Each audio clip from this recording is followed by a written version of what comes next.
Hello and welcome to this video. This video is going to be called 10 Reasons to Love Herbie Hancock. And the reason why, because I don't think there's been enough love of Herbie Hancock on this channel. Now, one of the reasons for that is because I did my definitive sort of album ranking of Herbie Hancock over on Sea of Tranquility, and I will link to that at the end of this video. And because of that, there's very little stuff on Herbie Hancock here. Of course, Herbie Hancock is a giant of the jazz fusion music scene. And so what I thought I'd do is I'd pick out 10 reasons why I love Herbie Hancock. Because one of the things about Herbie Hancock, he's done lots and lots of different things, and they are really different, really disparate. And so there's lots and lots of reasons to love him. So the first reason to love Herbie Hancock is because of his pioneering work in the Miles Davis Classic Quintet in the 1960s. This is the quintet that features Miles, Herbie, Ron Carter, Wayne Shorter and Tony Williams. This stuff is really, really important in the history of jazz. If Herbie had only recorded those albums, he would have gone down in history as one of the most important jazz pianists. But at the time, he was also forging his own solo career with a bunch of albums very similar in their musician use and in their sound to those 60s Miles Davis albums. I've pulled out this album by Blue Note, which is the best of Herbie Hancock, and it features tracks off those albums, off Taking Off, off Maiden Voyage, off Empyrean Isles, off Speak Like a Child, and My Point of View. Now, if I read out the list of the tunes off that, we have Watermelon Man, Drifting, Maiden Voyage, Dolphin Dance, One Finger Slap, Cantaloupe Island, Riot, Speak Like a Child, King Cobra. Now, every other one on there is an absolute jazz standard. I would say that his work on his 60s solo albums, the jazz albums, has produced as many jazz standards as perhaps the Miles Davis Quintet, maybe even more. Who's featured on here? We've got Dexter Gordon, Freddie Hubbard, Bill Higgins, Tony Williams, Ron Carter, George Coleman. And when you go through this, you'll discover that on the whole, on the classic albums like Maiden Voyage, Empyrean Isles, we've got Herbie Hancock, Freddie Hubbard, Ron Carter, Tony Williams. It's so close to the Miles Davis Quintet. So if you like the Miles Davis Quintet stuff, this is essential stuff, and this is where we start with our love of Herbie Hancock. But Herbie, like Miles, does not stay in that acoustic jazz genre. He starts pushing it, and he starts pushing it early on. And here we have our second reason to love Herbie Hancock, is he is a jazz fusion pioneer. And I'm going to pull out an album here from 1968, I think. I think it's 68. Very early on, right at the beginning of jazz fusion, Herbie Hancock is releasing this album, which is called Fat Albert Rotunda. It's actually the soundtrack to a cartoon created by Bill Cosby. Are we still allowed to talk about Bill Cosby? Anyway, I've got that album here on this sort of collection of 3 Herbie Hancock albums. There's this Fat Albert Rotunda. Can you see it there? This album's a funky jazz fusion album very early on. So we have to put Herbie Hancock down as being a jazz fusion pioneer, and he truly is.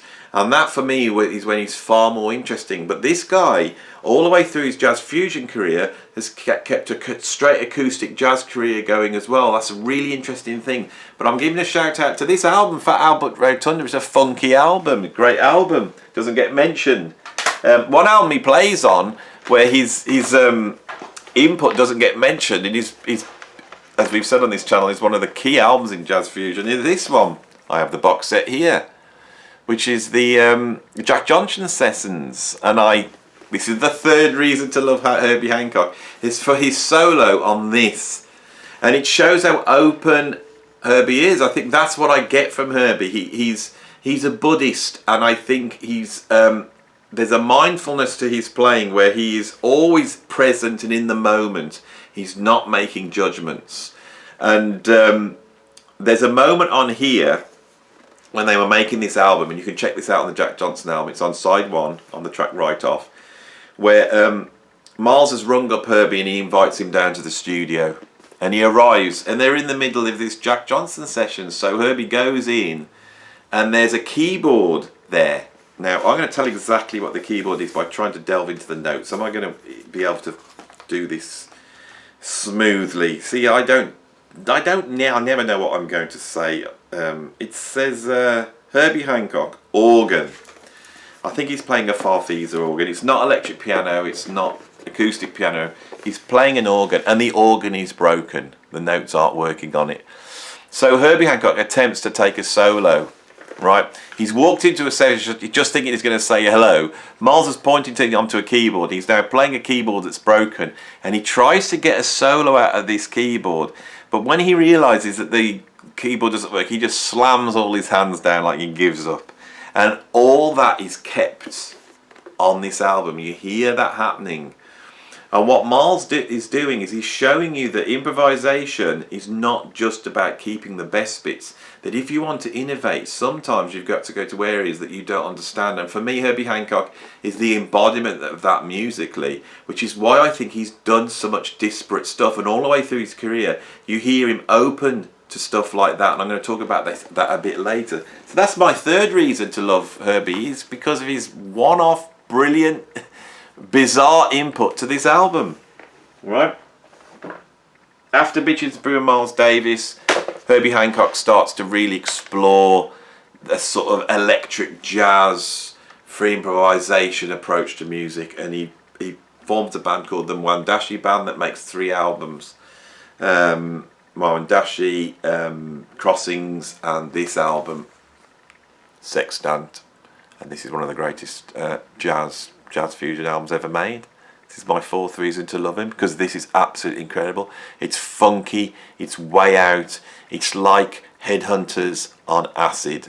This is something else. This band, the Mwandishi Band, is an incredible band.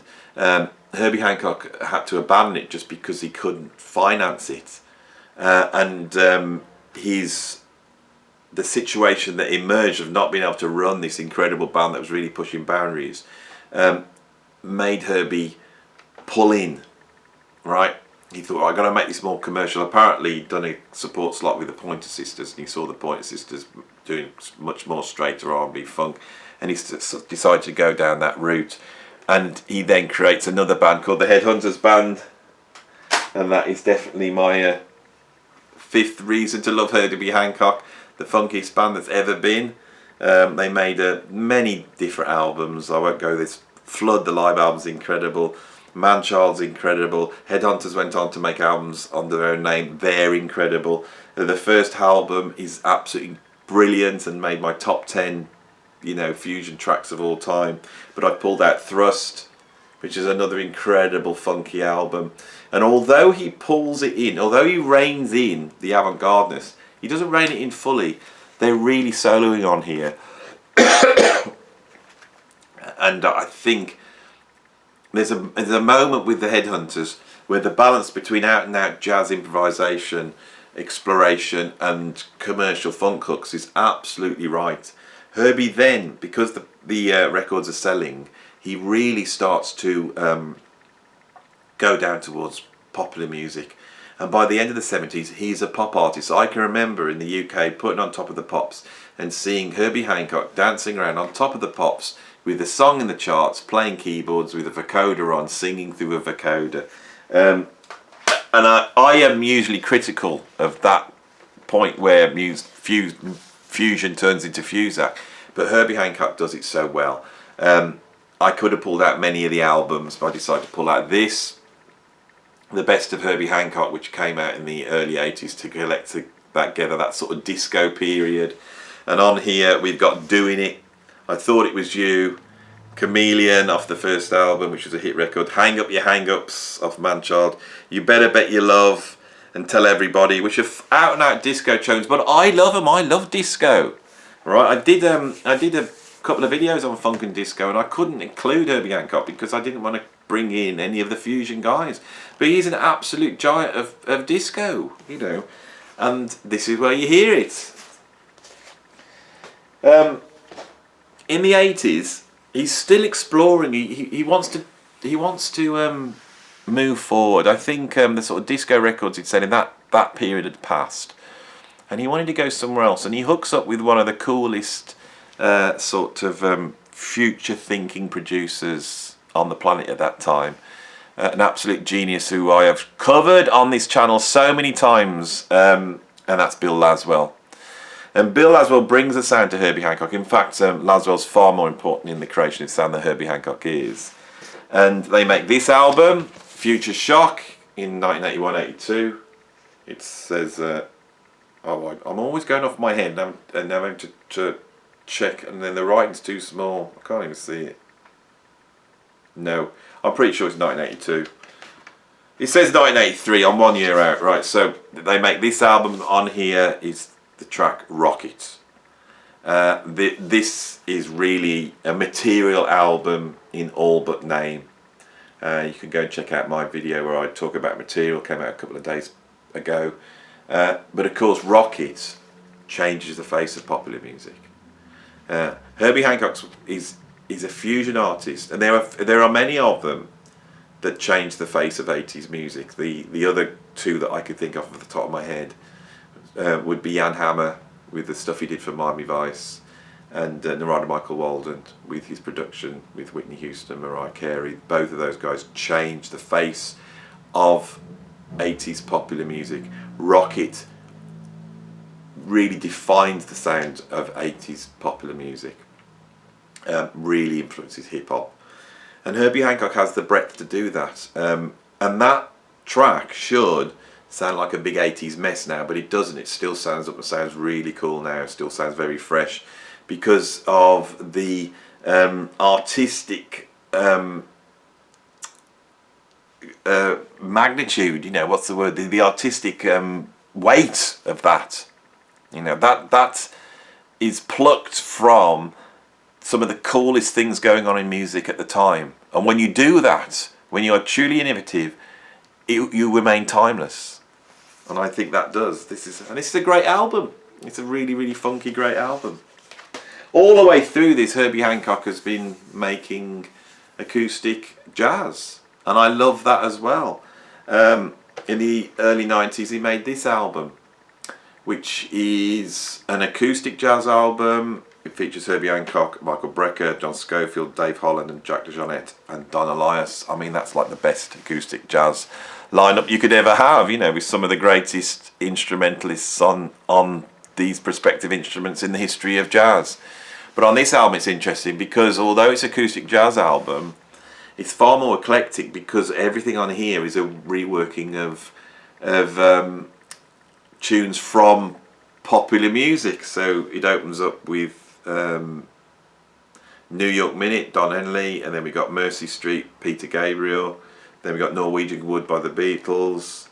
And then he does When Can I See You by Kenny Babyface Edmonds. That's not a song that's gone down in history. You've got it Bad Girl by Stevie Wonder. Love Is Stronger Than Pride by Sade. Scarborough Fair by Paul Simon. Thieves of the Night by Prince.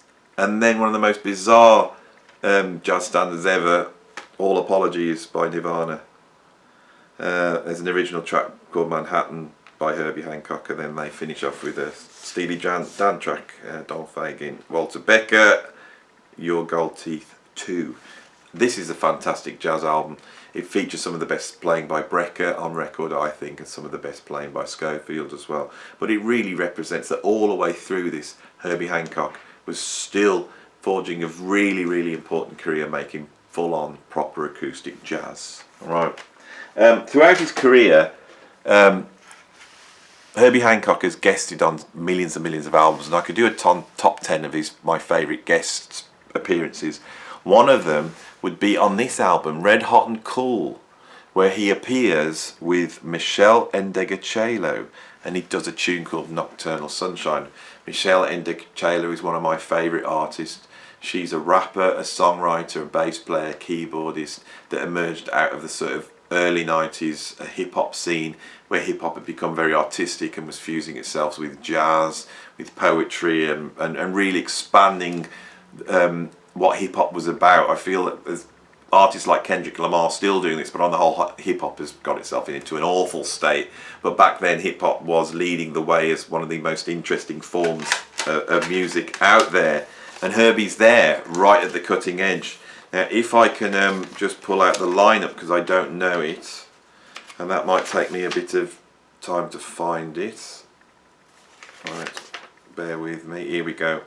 The lineup on this is Michelle Ndegeocello bass and Fender Rhodes clavinet and vocals, Herbie Hancock piano, David Ganson keyboards and programming. Now that's the sort of producer composer that Michelle Ndegeocello worked a lot with in the early 90s.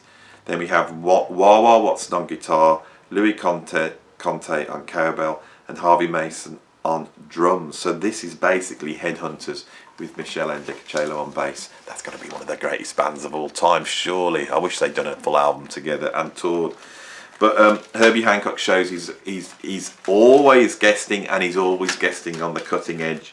Another one I wanted to pull out was his guest appearance with Last Exit, which is one of the most bizarre recordings you'll ever hear. It's on the live Last Exit album, and it shows the different aspects of free jazz, because this is a recording of Herbie Hancock probably playing at his most free and avant-garde, and he is out there, but you don't realise he's not that far out there as Peter Broadsman. When Peter Broadsman comes in, it's like another level of out there, and it's really interesting to hear how Herbie Hancock deals with that.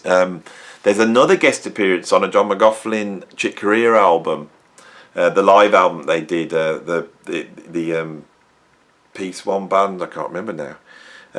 And there's a long version of In a Silent Way where you have Chick Corea and Herbie Hancock sort of revisiting that.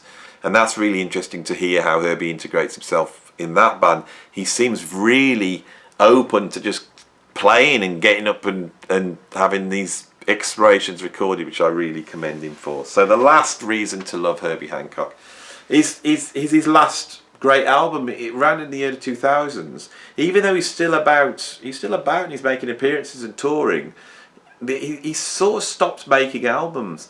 The last great album he made that isn't like just a collection of, say, Joni Mitchell songs or whatever, or live recordings, is this one, Future Shock. And it's apt that this album was produced by Bill Laswell, and he's still here exploring the outer limits of what technology can offer, what production, exploring the interesting music styles that are coming out here. So there's a sort of electronica, drum and bass aspect to this album. There's incredible musicians on it because it's Herbie Hancock. I think Shaka Khan appears at one point. But most importantly, it cements the importance of that relationship between Herbie Hancock and Bill Laswell. We have in Herbie Hancock a giant of the jazz fusion scene. With Bill Laswell, we have someone that I feel has not been welcomed into the jazz fusion genre at all, and should be. He should be mentioned in the same breath. I really believe that Laswell is perhaps the greatest jazz fusion artist of the 80s and the 90s. I've said this over and over again.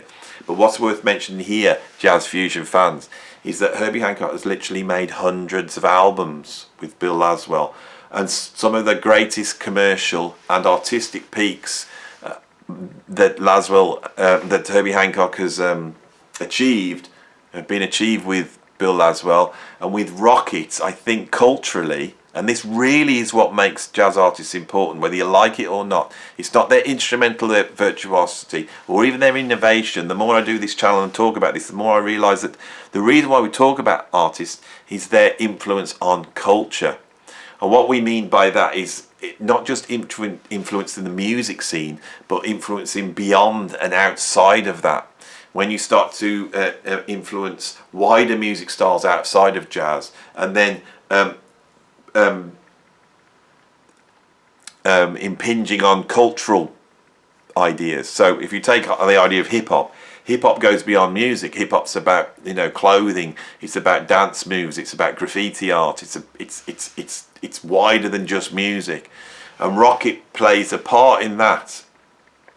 So for example, Rocket was the first video played on MTV that featured a black artist.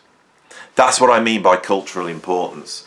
And it's those artists that go down in history, and there's often a reason why those artists affect culture. It's not just because they're in the right place at the right time. It's because they're doing something which is truly groundbreaking. Herbie Hancock has done that throughout his career. He's a superstar, and it's because of his, over the last 60 years, his commitment to pushing boundaries. Do we have those artists around today?